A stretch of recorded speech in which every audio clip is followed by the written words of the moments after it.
We're here not only in solidarity, but we're here to push for legislation, because that's where it is. You know, police accountability,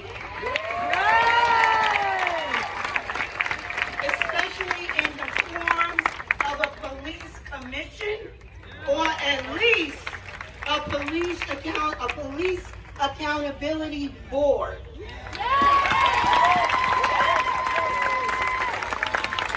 But I want to remind us also that it's not who we vote for, it's what we vote for.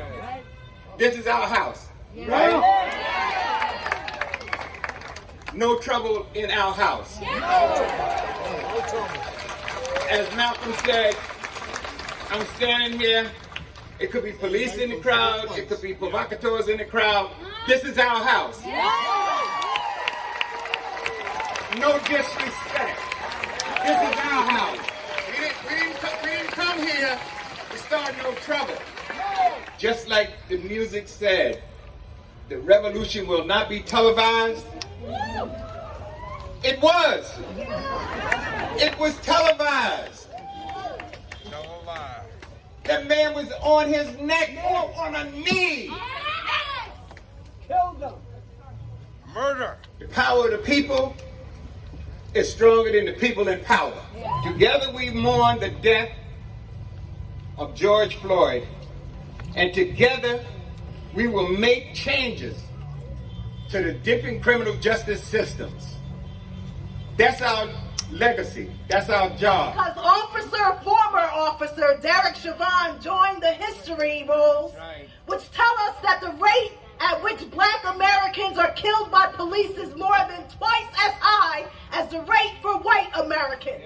That's why I'm calling it a racial indictment against people of color. So all my lovely white brothers and sisters out in this crowd, you can help disrupt the normal by standing for truth.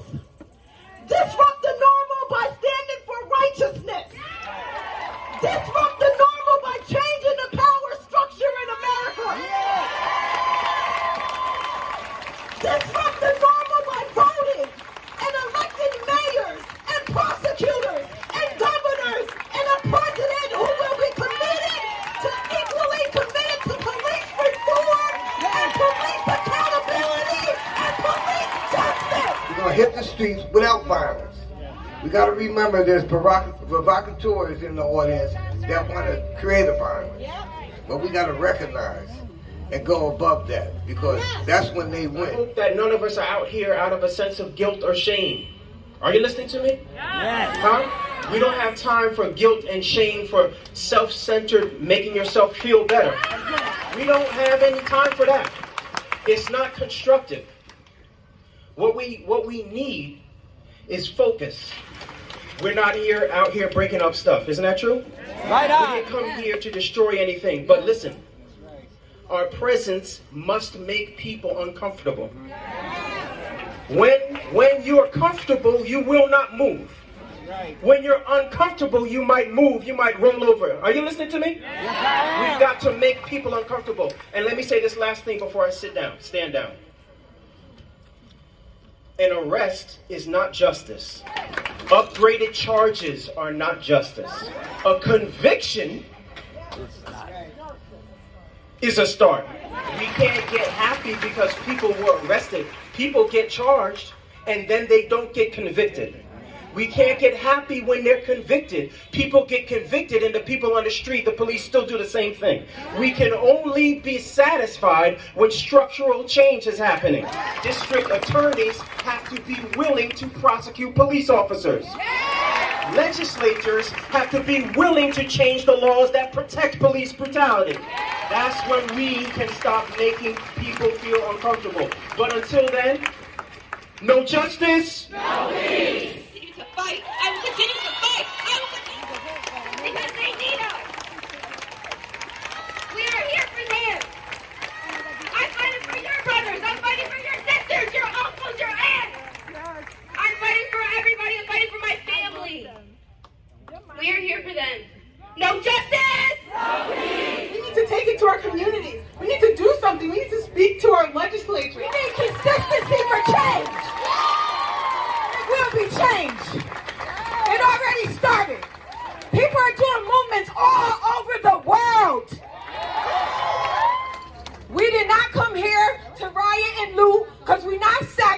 and we're not animals. We're humans. It's our town, and we respect it. To have people stand in unity because they tired. And as a black woman, to see your brother or your sister killed on live TV, it sits different for me. Right. It sits different for my people. Right. But to have people come together Right. in this atmosphere, all different faces, races, cultures, and say we are tired and enough is enough. It's not the education. If you got malice in your heart coming into that force, you got malice in your heart.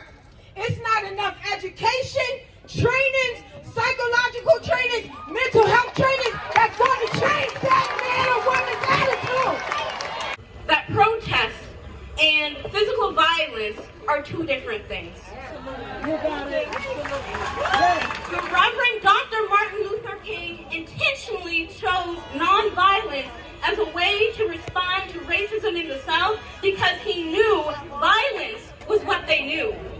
They know how to respond to violence. They did not know how to respond when people were not responding in the same way to them. We are not here for ourselves. We are not here for our anger. We are not here for our feelings. We are here for those people who we have the one thing they wish they had. We have life. We have the ability to be kind to one another. We have the ability to speak up for one another. We have the ability to fight for justice. Did you know that the officer that murdered George Floyd had numerous complaints before he killed this man? 17. Numerous complaints?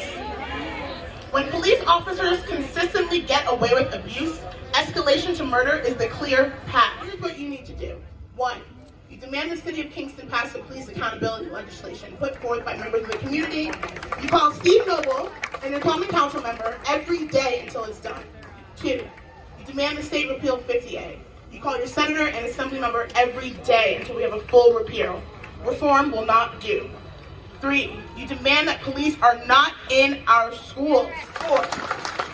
You demand that we defund the police and put our resources into support, not punishment, for our communities. But I'm listening to the words of my grandmother. You must take care of home first. And they need to hold each other accountable. If you are not a bad police officer, hold your colleague accountable. Do not stand there and watch them do what they do. And if you are not holding your colleagues accountable, you are just as guilty. I am so glad to see the rainbow of colors here today, because this is what we need. It can't be just us fighting this fight. We've been fighting this fight for over 400 years.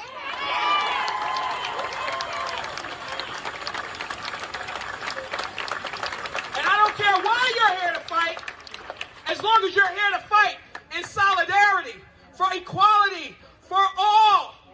Remember what Ahmaud Arbery's father said about his murder. That's right, it was a lynching. If you can't accept that that was a lynching, a modern day lynching, you do not belong here. We're going to take a monumental movement